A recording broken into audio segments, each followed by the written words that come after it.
नमस्ते। ईसा वाशोपनिषद 8वां श्लोक।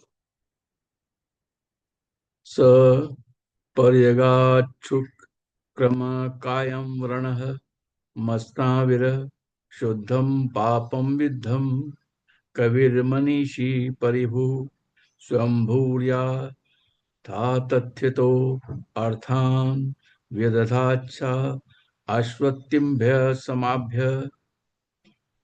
So the meaning of different words in this. स मीन्स वह महापुरुष। शुक्रम परम तेजोमय। अकायम सूक्ष्म शरीर से रहित। अवर्णम छिद्र रहित। अस्त्राविरम शिराओं से रहित।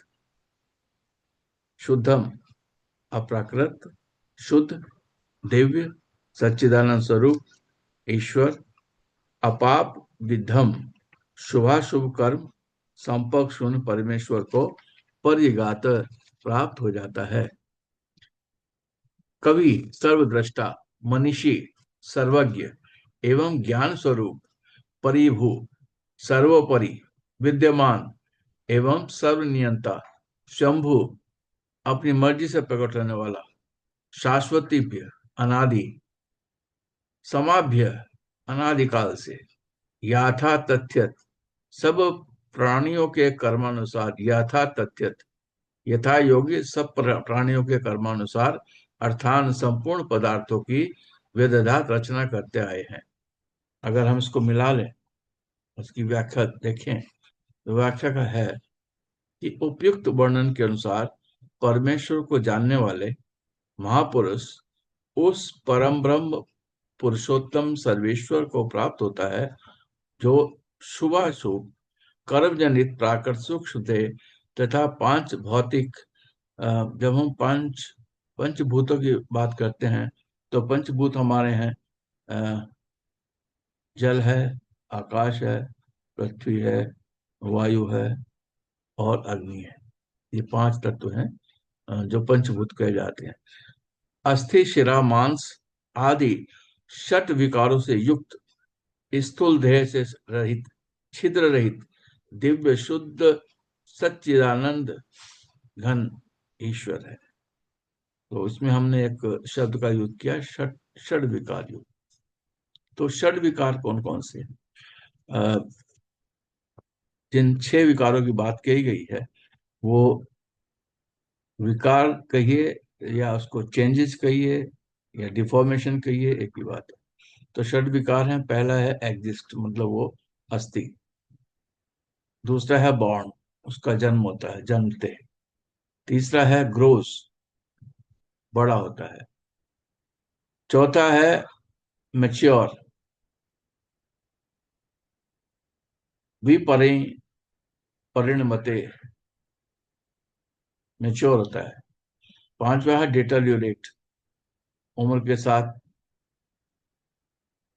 बहुत परिवर्तन आते हैं, खाल लटक जाती है, चेहरा बदल जाता है, आंखों से दिखना कम हो जाता है, कानों से सुनना बंद हो जाता है, और भी बहुत सारे चेंज आते हैं। डिटेरियोरेट, अपक्षीयते, सीजेस टू एग्जिस्ट, विनाशयति, डेथ। ये है 6 विकार। तो जो भगवान है या सच्चिदानंद घन है वो षड विकार युक्त स्थूल देह से रहित हैं और सब दृष्टा हैं, सबके ज्ञाता हैं, सबको अपने नियंत्रण में रखने वाले हैं और इच्छा से प्रकट होने वाले हैं। सनातन काल से सब प्राणियों के लिए उनके कर्म अनुसार समस्त पदार्थों की यथा युग रचना और विभाग व्यवस्था करते आए हैं। ये this is the meaning of this श्लोक। अब हम आते हैं इसके दूसरे पार्ट में जिसमें कि व्याख्या जो है, क्या क्या व्याख्या करते हैं। तो पहली व्याख्या है शंकराचार्य की। शंकराचार्य जी ने जो व्याख्या की है वो व्याख्या हमेशा अद्वैत वेदांत पर आधारित है। तो शंकराचार्य कहते हैं कि ये जो पर्टिकुलर वर्स है, ये जो श्लोक है, ये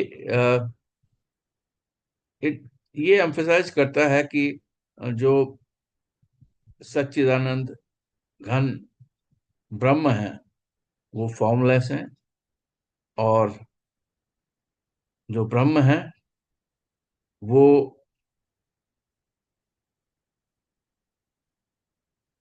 जो यूनिवर्स है उसके साथ रहते हैं।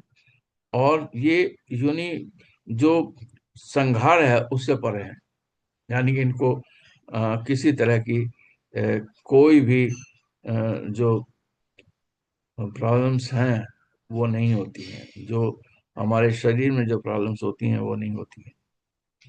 तो पहला है अद्वैत वेदांत, और दूसरा ये कहते हैं ट्रांसेंस ऑफ एट्रीब्यूट, यानी कि जो एट्रीब्यूट्स हैं ह्यूमन वर्ल्ड के, काम क्रोध लोभ मोह, the supreme is divide of physical attributes and pure consciousness, free from all the impurities of the material world. So, whatever we say about the Supreme Consciousness, he is free from all that is काम क्रोध लोभ and मोह. अब आते हैं next महाराज महर्षि अरविंदो पे। अरविंदो महर्षि अरविंदो जो है उनकी फिलॉसफी है कि ये जो ब्रह्म की बात हम कर रहे हैं, ये it is the spiritual evolution. He say that it is the evolution of consciousness, and he interpret it as divine consciousness, which is the source of all existence and not bound with any physical limit. और दूसरा ये कहते हैं about integral existence. The divine is present within oneself and indicate that it can lead to transformation of higher consciousness into higher spiritual plane. That is, it is present in all and it can go to higher level by the spiritual consciousness. और तीसरा जो हमारी interpretation है वो है Gita press Gorakhpur की interpretation.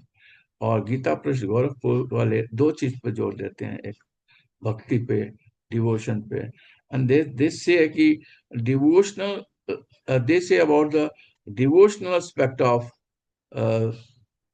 the Brahma.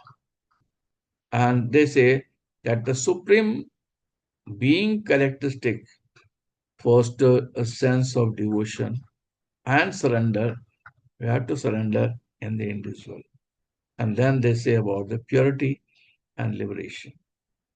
That is, when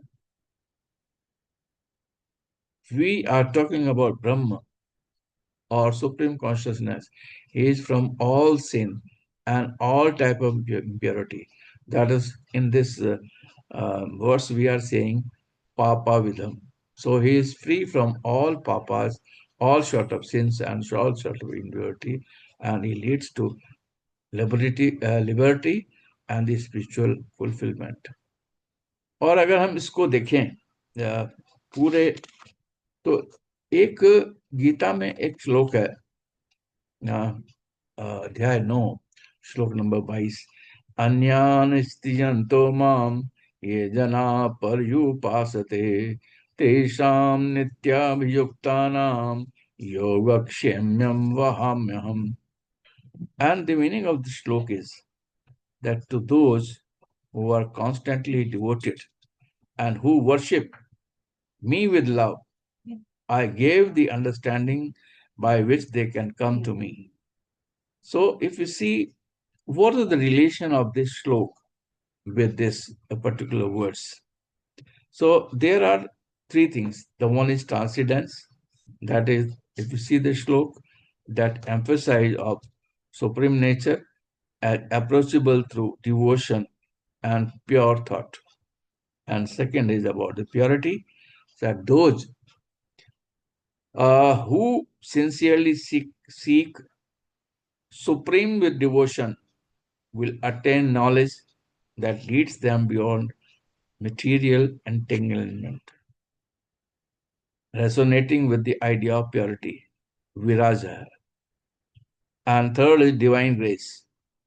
Divine grace that highlight the grace of the divine in guiding secrets, reinforcing the notion that understanding